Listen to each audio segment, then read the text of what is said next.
I want to just welcome you again to our December edition of our Donor Circle of Excellence presentation. And I'm Molly Stearns, the Chief Development Officer here at Overlake, and we're just pleased that you could all join us. We've got many donors online, and we're just so sorry that we can't be hosting you in person, but we're happy to see you, air quotes, this way. In addition to our generous and loyal Circle of Excellence donors, we're also joined today by some of our leading corporate partners. Welcome to all. Nobody is better equipped to address today's topic than our CEO, Mike Marsh. Most of you know Mike. For those of you who have not yet met him, he has been at the helm here at Overlake for the past 7 years and has held various healthcare leadership roles around the region for over 35 years. He lives and breathes this topic in terms of healthcare's accelerating pace and what this all means to Overlake.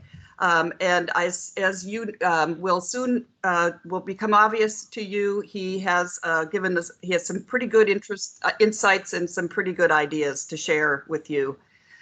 Before we get started, just a few housekeeping details. We've placed everyone on mute during Mike's comments, but there will be plenty of time for questions at the end. We've received a lot of good questions from you already. So we will make sure that those are aired, but we also want to hear anything new and any other questions that that will be triggered by what Mike has to say. So obviously, please take yourself off mute when you want to ask your questions. For those of you who would rather use the chat function, we're monitoring that as well. And so please go ahead. Either way, whatever is most comfortable. Before we turn the presentation over to Mike, we're going to start with just a short 90-second video to share that highlights Overlake and I think what we all love about this great hospital. So Katie, why don't you tee that one up, and then Mike, I'm going to ask that you just take over right when we at the end of the video.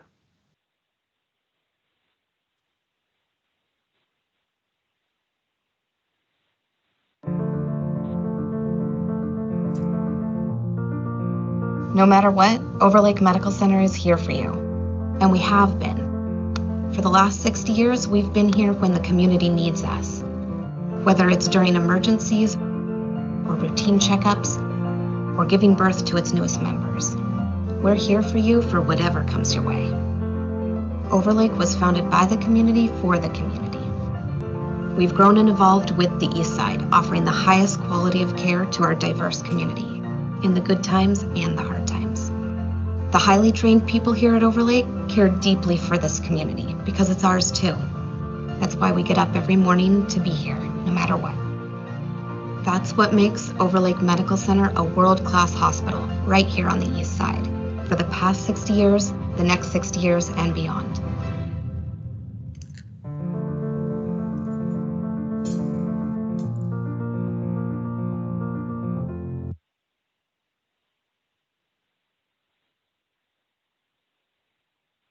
All right, Alex, I can see you on my screen. Can you hear me? Can you give me a thumbs up?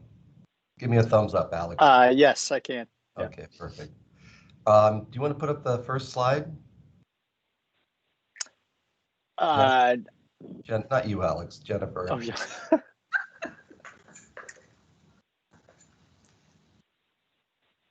Well, good afternoon, everyone. While we're waiting for the first slide to show itself, I just wanted to maybe add to a few of the comments that Molly spoke to. You know, I'm closing in on 7 years here at Overlake, and I've had a long career in healthcare, and these have been some of the most rewarding 7 years of my entire career. It's a wonderful institution. The people on that video are just a small subset of the people that inspire me every day to come to work.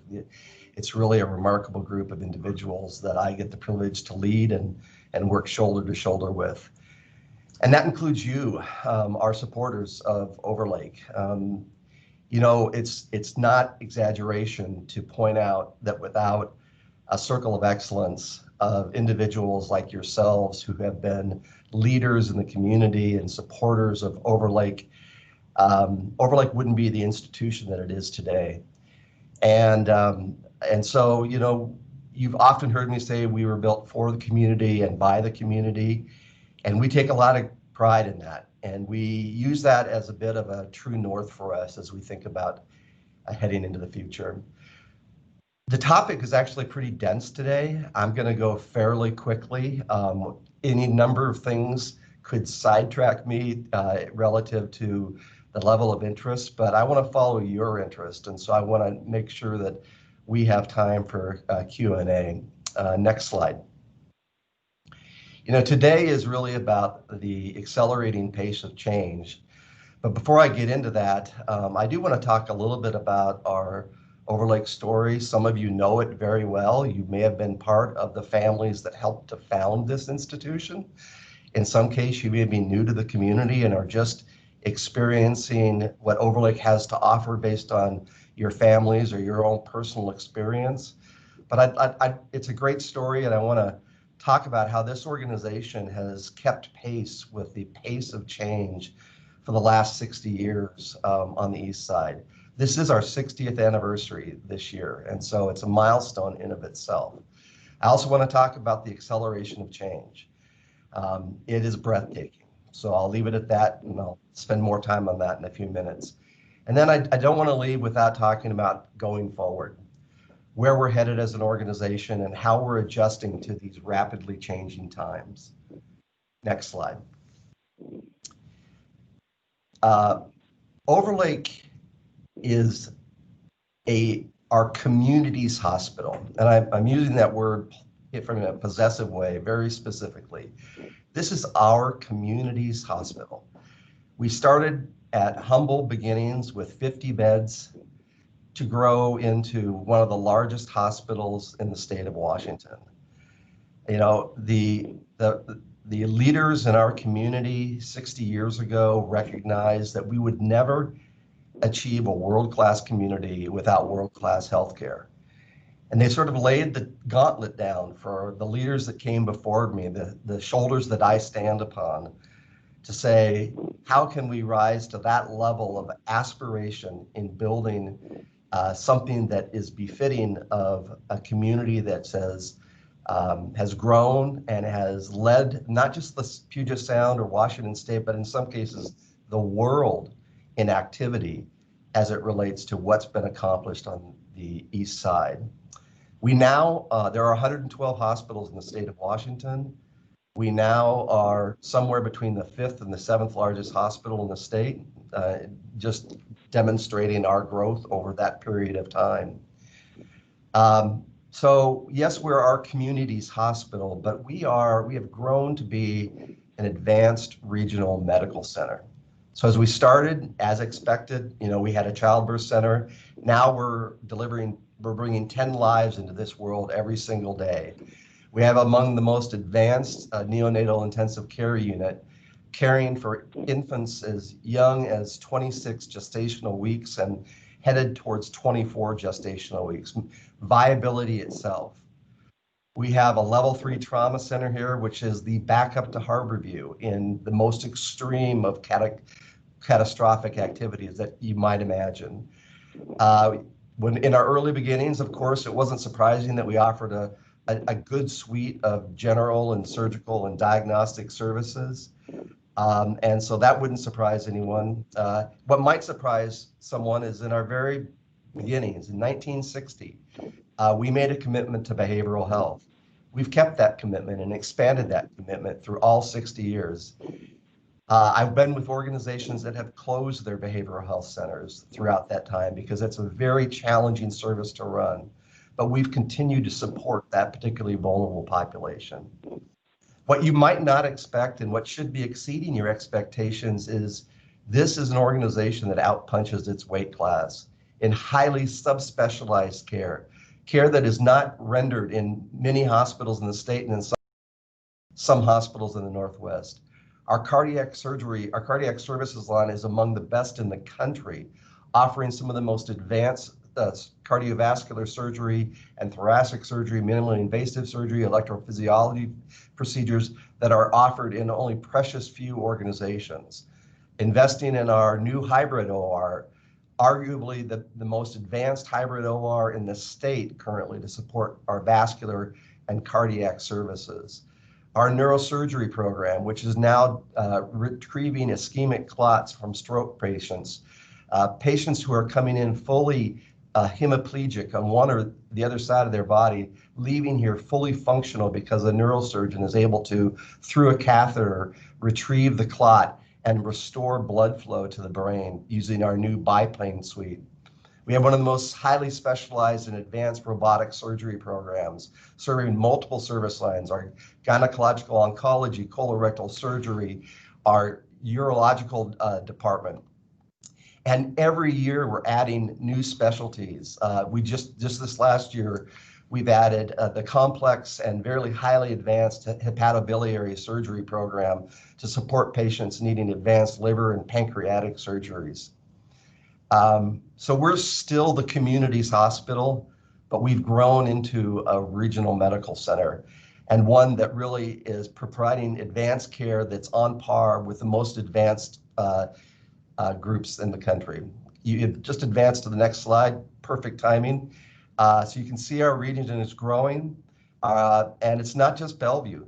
Now we're somewhere between 20 and 25% of our patients come from out of the area. Wenatchee, Kitsap Peninsula, Everett, Olympia, Tacoma. The general Western Washington area is now moving into Overlake because of the fact that we have such a highly subspecialized. Kaiser, who we're a partner with, is aggregating patients on our campus into a singular care center, especially our cardiac and bariatric patients. Yet, to be totally candid with you, our focus really continues to remain to be the east side, as defined by, we think of just north of Kirkland to Renton to the mountains to the lake.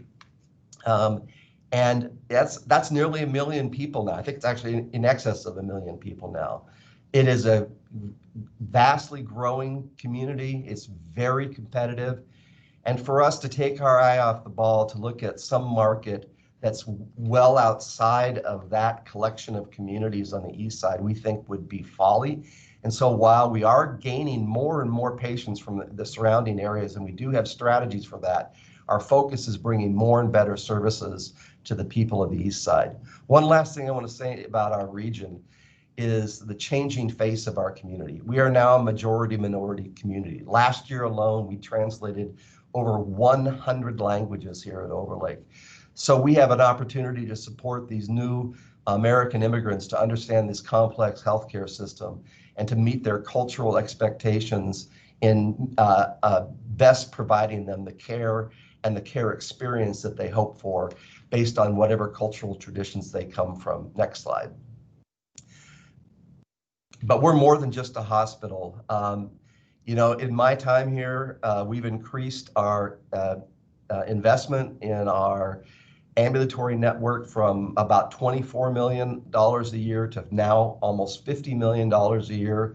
We've grown our network. These are our employed providers, not necessarily independent or Kaiser providers. Our employed providers from 60 when I arrived 7 years ago to 260 now.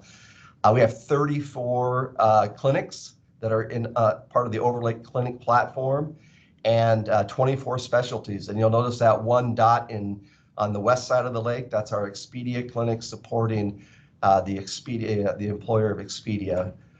Another jewel in the Overlake portfolio is our specialty school. Many people don't know that when the time arose, Overlake rose to the occasion to say there's a need to support autistic children who are having difficulty mainstreaming into the traditional system. So we have contracts with over 22 school districts throughout Western Washington supporting our specialty school. And I want to say it's not just about restoring health here at Overlake, although that's what we do awfully well. It's also about preventing disease. A lot of people don't understand how much energy we put into community education and wellness programs. Over 700 events a year we average in adding those events. Next slide. But and keep it on this before you, no, well, you clicked too soon, but that's okay. So this is really about, that's the thing about these animations, the timing on them is never quite right. But I want to talk about that upper left-hand graphic. And that's that you don't get great care and great experience without a great team, without great staff.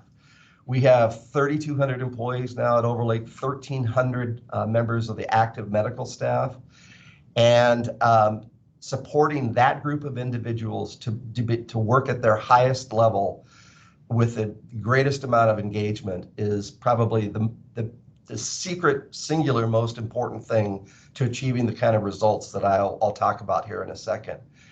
But I will say it's challenging. There is and has been a national nursing shortage, and it's not just nurses, it's techs, it's folks across virtually every aspect of the continuum when it comes to the provision of care.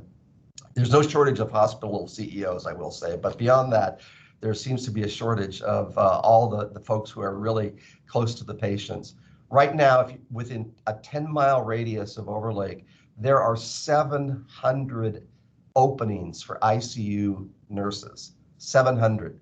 So draw a circle from 10 miles from Overlake and think of all the hospitals that you touch and think about the stress that that's placing on those hospitals, including Overlake.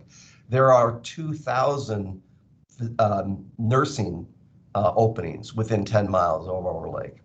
So it's about our employees. Flat, plain, and simple, it's about our employees, and our employees are doing it. You see a number of recognitions to awards up there. I want to first talk about our employee engagement. We recently completed our employee engagement survey. We had 85% participation in our employee engagement survey, over almost 5,000 comments brought to us. And our survey administrator said, Overlake is bucking the trend. In the year of COVID, we improved our employee engagement year over year. That's a rarity. We are now well in excess of top quartile performance nationally.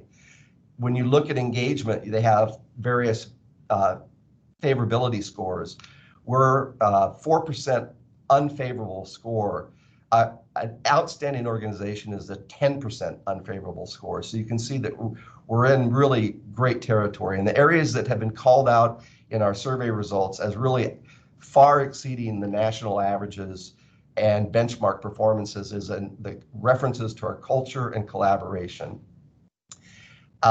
So the strong workforce results, not surprisingly, have received top decile performance in a number of areas. We could go, this is an area I could spend the rest of our time on, just really opining on how proud I am of this team and their ability to produce a superior product when it comes to quality and safety and experience. So this health grade patient safety experience reference that you see on the slide there, that looks at the lowest occurrence in 14 preventable safety events. We're in the top 10% in the nation. We're one of only 2 in the state that has received that award 2 years in running. Leapfrog, as you may know, is a indicator that evaluates quality, safety, efficiency, and experience. It was set up by employers and purchasers in order to help their employees determine the best health systems to go to. Leapfrog grades you in an A through an F in terms of your ability to support your organization in those ways. Only one other hospital comes close to our reporting cycle after reporting cycle performance. We've received an A grade 14 out of 16 reporting cycles. We get graded twice a year. Our patient experience is 6.5% above our regional peers. Every other peer in the region is at least 6.5% below us, and we're 10.5% above our national peers. And for our clinics, we're in the 95th percentile for the state. And one more little braggadocio statistic is a few years ago, I think 2 years ago, Medicare ranked us 4th in the nation of large hospitals. That's 4th out of 900 hospitals. And on similar composite to what you saw with Leapfrog, which is quality, safety, efficiency, and experience. 4th out of 900 throughout the nation. Again, this comes based on the ability for your workforce to work at their best and in a way that really supports the patient and the passion they have for the patient. Next slide. So we're a little bit different at Overlake. Can you put the first click? So the first thing you see is the for-profit hospitals, which was just clicked upon. Overlake is a nonprofit hospital. We spend $20 million a year on charity care. This is uninsured care. We care for the homeless mom in her car with the same level of compassion and technology as we do the individual who lives in a beautiful home on the lake. We have among the most generous charity policies in the entire Puget Sound region. Our underfunded care, this is care that doesn't pay us at the cost of care. So this is not pure 100% write-off, but is still below the cost for us to provide care, is $40 million a year. You'll hear more about that in a second. And then when you have events like COVID, which are required, where we step up to the need of the community with a whole host of unfunded mandates and heroic types of expenditures, that can be incredibly challenging. And in a year like this, it cost us over $70 million. I will say in many regions of the country, there are a lot of for-profit hospitals. In Washington State, there are very few. 80% of the hospitals in the country are nonprofit. The vast majority in Washington State are nonprofit. Can you click the next click? You'll also notice that Overlake is not tax supported with property tax revenues. Valley and Renton, Evergreen, UW-Medicine, Harborview all get tax support.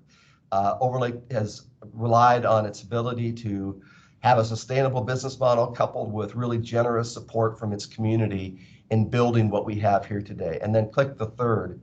Probably the most unique part of Overlake is not part of a large system, a large single market system. Everything we generate in terms of net revenue is put back into the community. With Virginia Mason becoming a part of Common Spirit, there are only now 2 501c3s not part of a health system that remain in the entire state, Overlake and Confluence in the Wenatchee area. Now, it may be a little counterintuitive, but single market health systems like Overlake are the ones producing the best results, not large multi-state systems, if you measure results based on quality, cost, and access. And that's important because for us, it's about, are we able to continue to produce a superior product as measured by the empirical evidence that's given to us? Next slide. So, you know, I said I've been in healthcare management. I got my first junior management job 35 years ago in 1985. Healthcare has never been static, but I will say, next slide, that the pace of change today has never been greater. Does this look familiar? I think that it certainly does to me. And when I saw this cartoon, it felt like my daily existence. I want to remind you that COVID was a major accelerant to what was already a vastly changing field. And Overlake was the first hospital in the country to have a COVID admission, Overlake and Evergreen, on the same evening, February 29th. I want to talk a little bit about COVID and how it served as an accelerant in some of the trends. Next slide. So it might surprise you, but I've coined this term, healthcare zero to healthcare hero to healthcare fearo. And what I mean by that is, believe it or not, the perception of healthcare system had major problems, was very prevalent pre-COVID. And in fact, of the 25 industries measured by Gallup, only the pharmaceutical industry and the federal government had lower perceptions of healthcare or of industry than healthcare. Now that's really a big shift from a bygone era where the community hospital was considered really the greatest asset a community could have, was considered the largest employer, a part of the safety net, something that was indispensable. And increasingly, it's been less seen that way as this community net asset has been exchanged for, a perception of increasing corporatization, with larger and larger and larger health systems relying less and less and less on communities. And that has led to some of this widening of the gap that our healthcare system is not working for the communities that it supports. You'll notice there was one spike on the screen there, and that was 9/11, where it started but then it quickly evaporated. Next slide. But then came COVID, and then we became healthcare heroes again. People recognized front and center in so many different stories of compassion, the challenges and resilience of providers, the compassion of providers, what it means to be a safety net, and then how fragile it all is. And so as the perception is these hospitals are critical to us. We can't let these hospitals fail. And many of these hospitals across the country are and have been on the brink of failure. And COVID has pushed many of them over the brink. And many more continue to be resting right on that razor's edge. Next slide. And what else has happened is the fearos. People are afraid of hospitals right now. They don't want to be close to hospitals. Our ED volumes, emergency department volumes, still have not come back to prior year volumes. We're still at about 25%, 20 to 25% less than prior year. There's been an increased acuity of the patients who are coming in, and people who are coming in a lot sicker to the point where their quality of life will be affected by the virtue of the fact that they're delaying care. The EMS system is reporting record numbers of at-home deaths where people are not coming to the hospital and they're dying at home of heart attacks and strokes for fear of COVID. I will hopefully allay you of that fear shortly. Our clinics have also taken a hit, and so we've stood up in record time. One of the advantages is our telehealth platform. But I want to reassure you that I'm here in the hospital today. I haven't worked from home a single day during the pandemic, and there very few transmissions occur in a hospital environment. A lot of healthcare workers do get COVID, but they're almost all community acquired. Next slide. So of course, COVID has extracted a very, very high cost. For our caregivers, it's the fear of the profession. As I said, you heard me talk about some of the shortages. People are leaving healthcare in record numbers. And working from home is less of an option. We do have people working from home. We're trying to create flexibility around that, but it's for our direct frontline caregivers, you can't work from home. And so if you ask any CEO, ask any one of them, what's their biggest fear of the surge? I will guarantee you that every single one of them will say adequate staffing. Nursing school admissions are an all-time low. There was a survey of 60,000 nurses in France that say that over 50% are close to calling it quits. In Italy, 50% of the healthcare workers have signs of PTSD. So that it's extracting, disease fatigue is real here for these healthcare heroes. And next slide.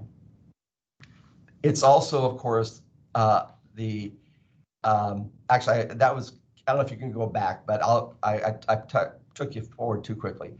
It's the clinicians and the frontline workers. So I just want to give you a few, or the patients, sorry, I lost my train of thought there for a second. So the patients, of course, have extracted a toll on. So at Overlake, since February 29th, we've treated 1,400 patients across our COVID patients across our system. We've had 423 inpatients, 56 deaths, and we have had over 100, it's 101 employees test positive for COVID.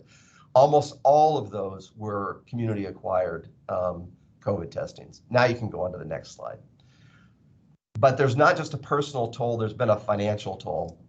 Job loss is real. This K-shaped recovery is real. There's more Medicaid.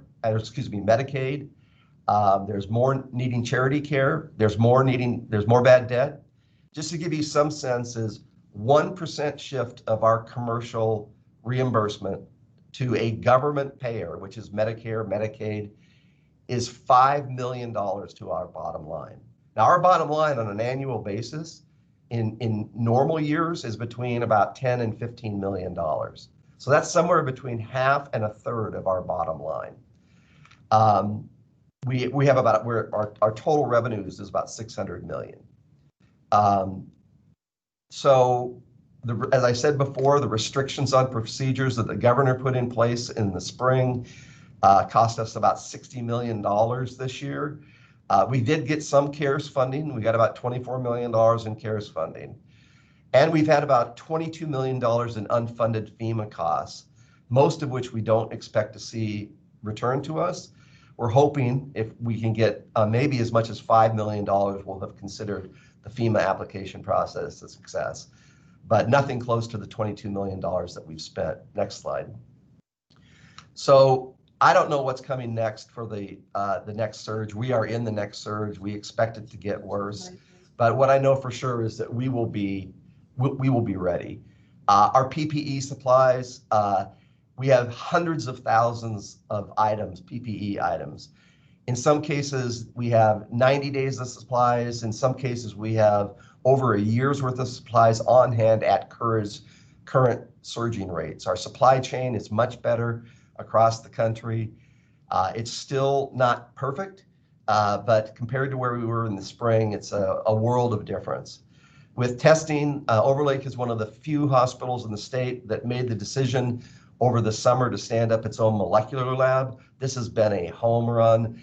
I won't go into all the details because I'll probably embarrass myself for lack of my laboratory medicine expertise, but I will say that think of this as instead of buying a loaf of bread, and the loaf of supply chain for a loaf of bread is very weak, and you're relying on others to distribute those loaves of bread, we're buying the raw materials to make the bread ourselves.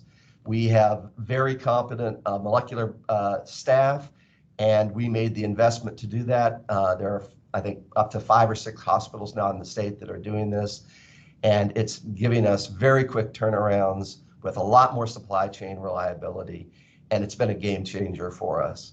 Vaccine, we purchased the necessary ultra low temperature storage units for the Pfizer vaccine. We were just chosen last week as one of the hospital distribution sites.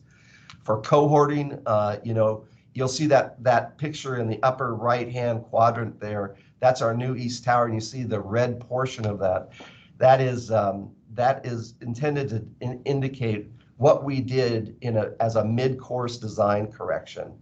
We converted half of our tower to be negative airflow at the flip of a switch.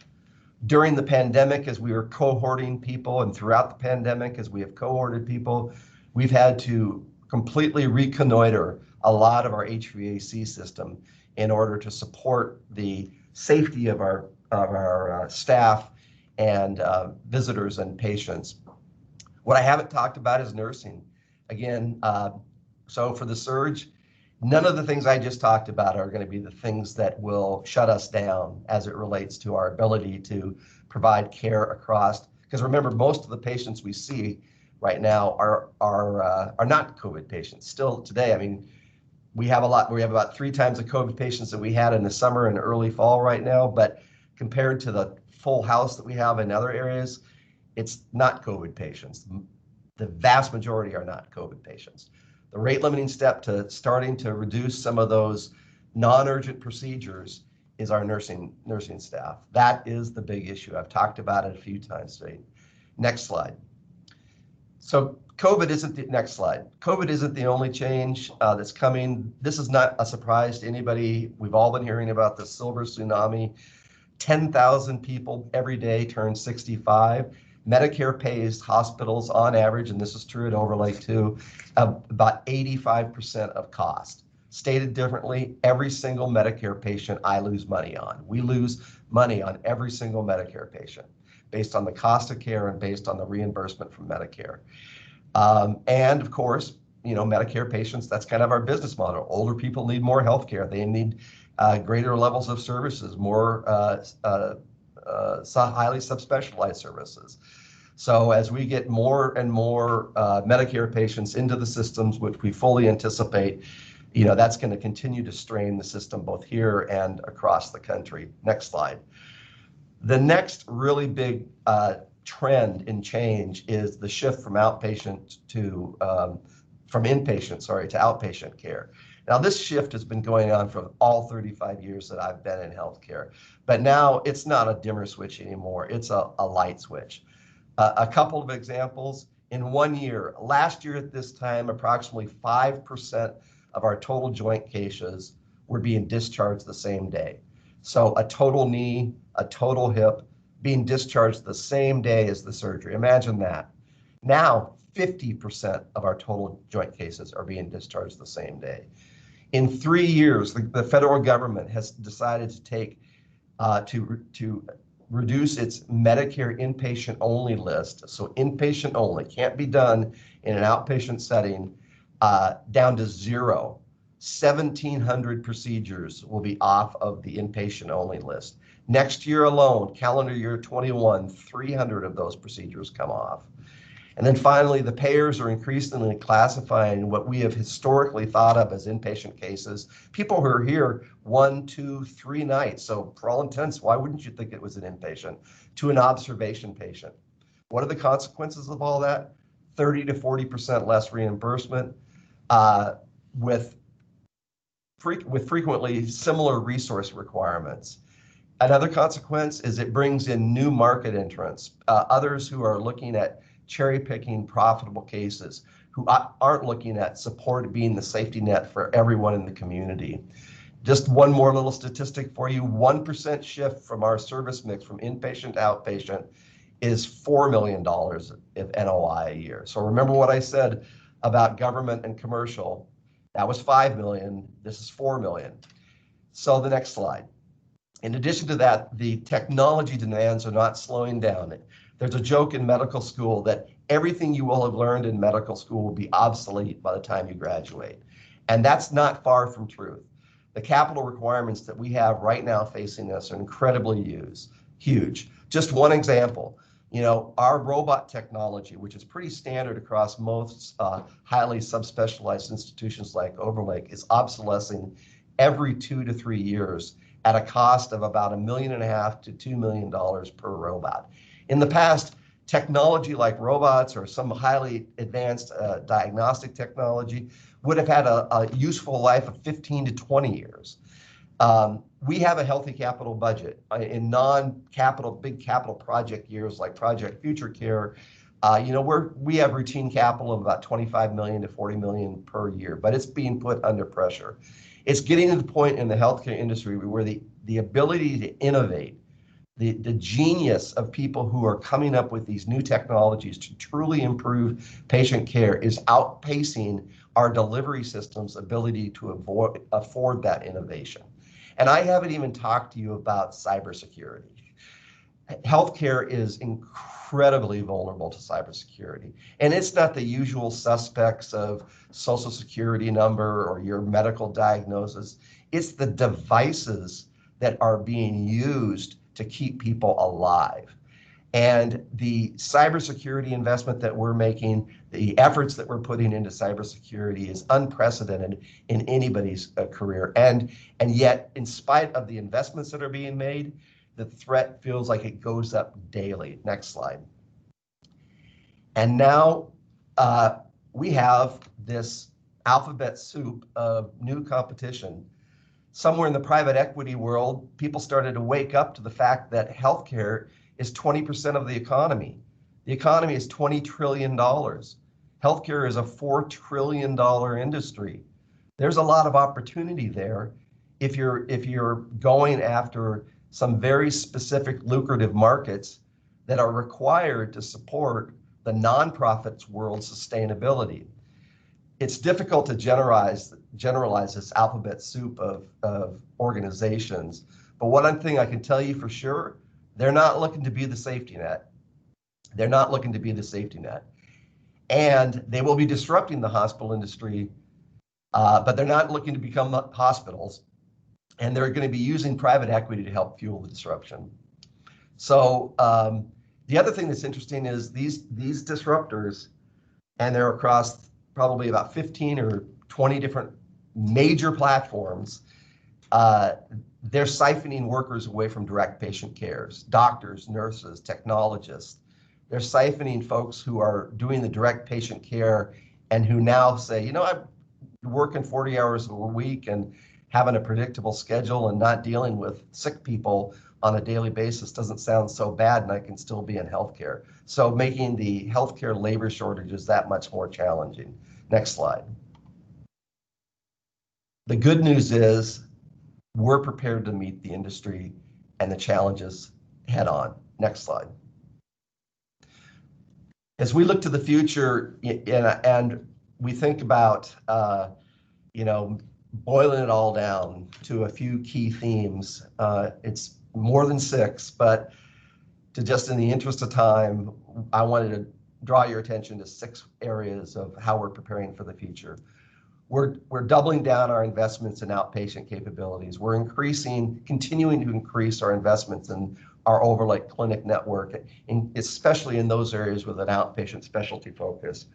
We're increasing our efforts to work with payers and contracting strategies that anticipate a lower cost of care settings, including participating in what are called bundles. These are capitated arrangements that allow for organizations to manage the cost of care across the continuum from pre-hospitalization to hospitalization to post-hospitalization.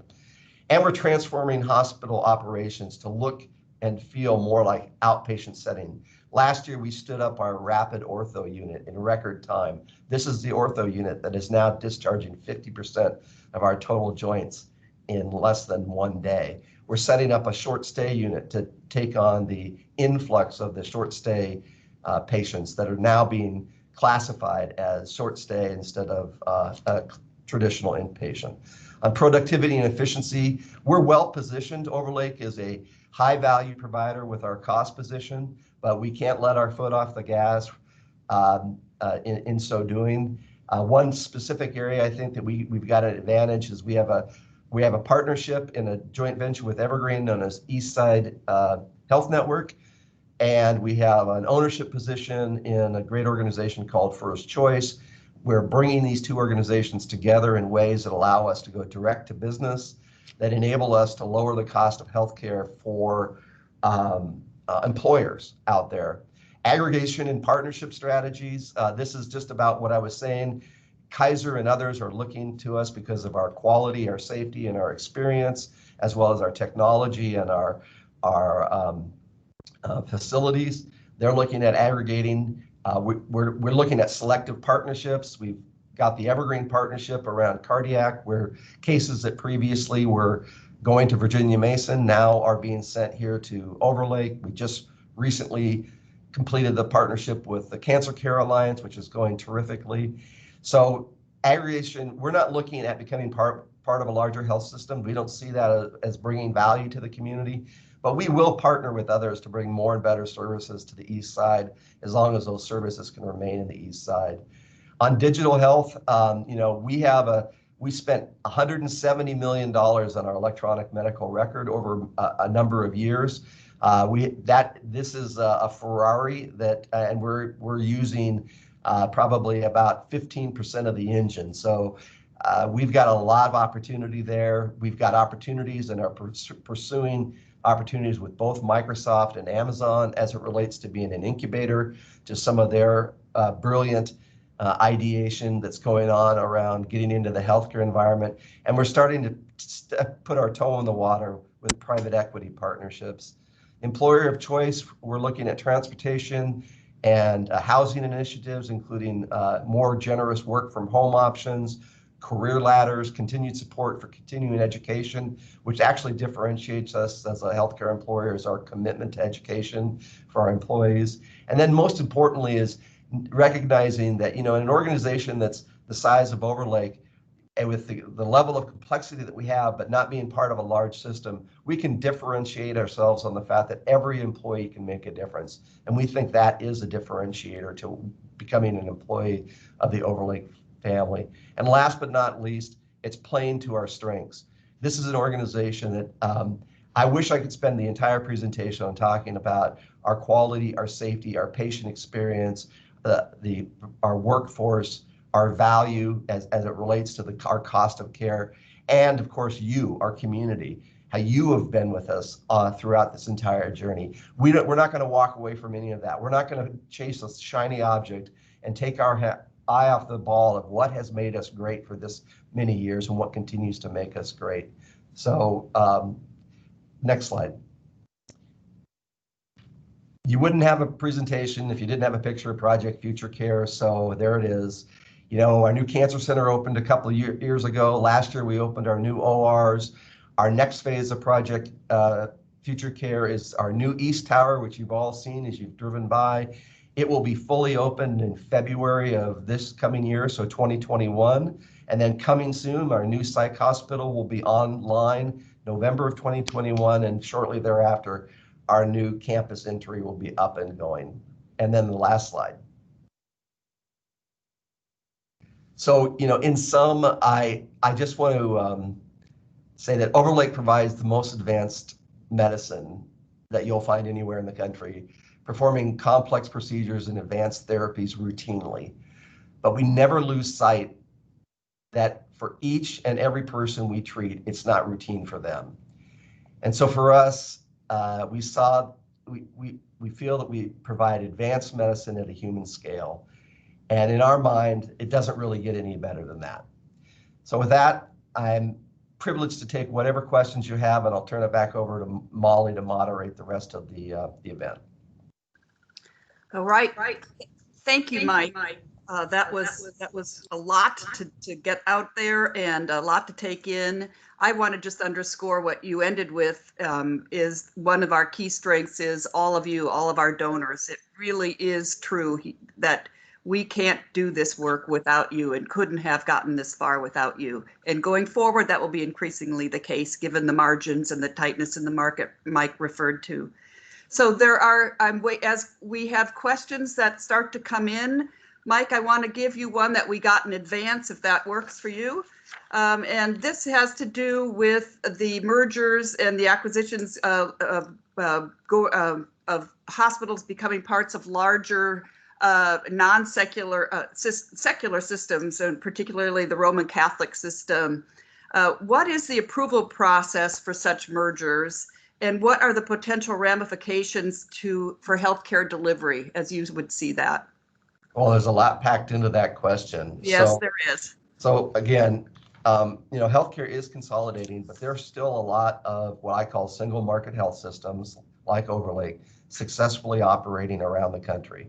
Even though we are a bit of a unicorn when it comes to Washington State, there are a lot of single market health systems that are relatively small, but supporting a contiguous market with a good amount of scale and a great amount of technology.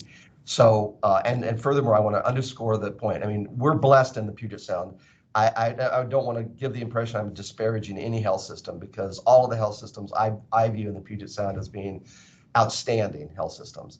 But I will say that if you look at it from a macro standpoint, these consolidations have not produced the value they were intended to. They have not lowered cost from these health systems. They have not increased quality, and they have not increased access. And so, the process to go through this is and these larger health systems, some of the largest nonprofit one are faith-based health systems, and they have expanded their perspective from just partnering with other faith-based health systems to also partnering with secular systems. And that does create a concern for some in the community as it relates to the application of what is known as the ethical and religious directives, which these faith-based health systems live by.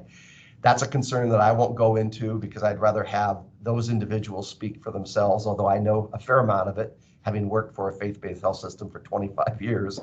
But it does have a section of the community that is concerned about reproductive rights, about end-of-life care, and those sorts of things, which is drawing attention from various bodies like ACLU and different groups that have interest in those areas. It does have to go through, Attorney General approval. There has to be an evaluation of antitrust considerations as it relates to that, and as well as access to care. So in this state, I think the number is, and this is no disrespect to Catholic healthcare, it's just a fact, I think we're approaching about 70% of all of the beds now, when you add the Virginia Mason becoming part of Common Spirit, which is just the last of many, are controlled by a Catholic healthcare. So there are three big systems: Providence, Peace Health, and Common Spirit or Franciscan CHI, whichever you prefer. Great. Okay, about vaccines. I bet you didn't think you'd get one. What is Overlake's plan for vaccinating staff and patients? So, again, this is something, COVID is a real-time thing. I mean, there's no planning when it comes to COVID. Every day we come to work and learn something new. And so literally what I say today, don't count on that I'm going to say the same thing tomorrow. As I said, we have been designated as a COVID distribution site. I have said that we have purchased the ultra-low temperature storage units to support the Pfizer vaccine. Not every hospital has done that. Most have not. So we are preparing a plan for distribution depending upon how much vaccine we get. It is triaged based on the categorization that's been put forth by the CDC and will be vetted by the state. We expect our first dosing of vaccines probably as early as, I would say, the end of next week, after it goes through a Western State Institutional Review Board, and then, or as late as maybe the end of the year. We expect the first wave to really be our frontline healthcare workers, high-risk individuals, and nursing home folks, first responders. It probably won't be out in the general population until, I would say, mid to late spring, maybe even midsummer. Okay. Telehealth. The question is, are telehealth visits here to stay, or will they stop when it's safer to come in person?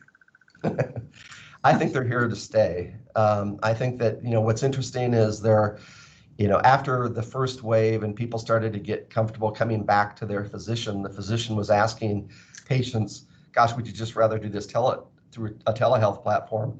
And a lot of patients said, no, I miss seeing my provider directly.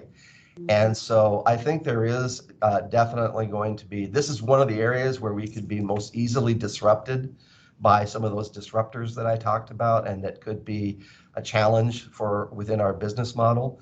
Our telehealth platform that we've stood up has been widely recognized by both providers and patients as a success. And so I think it's here to stay, but I think that it won't replace clinics. Mm-hmm. Okay, mental health, and you've actually alluded to our commitment to mental health a few times during your talk. This question is about our plans or any plans, what are they, if we have them, for expanding our current mental health program as the need grows in the community? Well, we just did expand our mental health program. So, we have an inpatient psych unit. We're the only hospital on the east side that does have an inpatient psych unit. And this year we expanded it to support patients with co-occurring disorders. Co-occurring disorders is another way of saying an individual who's battling both the disease of addiction as well as a mental health disorder in a co-occurring manner. So we've expanded to support that patient population. Of course, we now have Betty Ford Hazleton here on campus, which is a nice partnership, and we also have a relatively large independent. In fact, it's the largest eating disorder recovery center west of Denver here on campus too, which is a nice complement to our psychiatric unit as well. It's on the top floor of our pavilion. And then, of course, I can't I can't not mention the fact that we're building a new psychiatric unit. At first, we're going to maintain it at the existing. It'll be bigger. It'll have more amenities, but the number of rooms won't change. Well, so we'll have the same number of rooms, have the same capacity, but we'll be able to almost about 2.5 times. We'll be able to increase the capacity based on the size of the facility that it's located in, and also based on our license. Mm-hmm. Great. So the question on the back to the numbers, how you mentioned our work to become more efficient. Operational efficiency will be important increasingly as our margins continue to shrink. And what are some other examples? You mentioned the rapid ortho unit that's getting people in and out in an efficient way. Are there other ideas or thoughts, and anything else that comes to mind that we put in practice or that we're in the middle of implementing? Well, one really great example is, we have more and more patients need sitters. Sitters are people who literally sit outside the room of a patient who is either at harm to themselves or potentially to caregivers and need that kind of monitoring. And because, nurses are so short in supply, when we have to have a nurse sit outside of a room, you're taking a pretty vital resource off the front line. And so we stood up a sitter command center, which is a command center of, you could think of it as an air traffic control center with cameras that we roll into at-risk patients. And then we're able to alert nurses in the unit closest to the individual by having, I think we have 3 individuals monitoring up to about 30 patients that allow us to then go from 30 sitters to basically 3 sitters. So that's an example of keeping our patients safe using technology and reducing cost. All right. By the way, we did that during COVID. That's no small feat. The chat looks pretty empty. I think that we've covered a lot of ground. If there are other questions people have, please email them to us at the foundation. We will be happy to get answers for any lingering question or after a question that comes to you after you tune out. So please, this is our way of trying to keep in touch with all of you, all of our partners, all of our donors during a time when we can't meet face to face. So we really do hope that this is working for you and that you'll continue to communicate back with us. We will be sending a survey out as has become our practice. So any ideas you have for future topics that we can bring to you as a group, any other questions that you have, please let us know. There'll also be a recorded version that we'll email out to you, and please send it to your networks. People who couldn't make it today who might want to hear what Mike had to say. So that's the wrap. I just, again, want to thank Mike, thank all of you for sharing this time with us, and the best to you all. Happy holidays, and look forward to a grand opening virtual tour of that New East Tower come in mid-February. So other than that, I'm still hearing nothing in the chat. I think we're going to end. So thank you again, everybody. Happy holidays.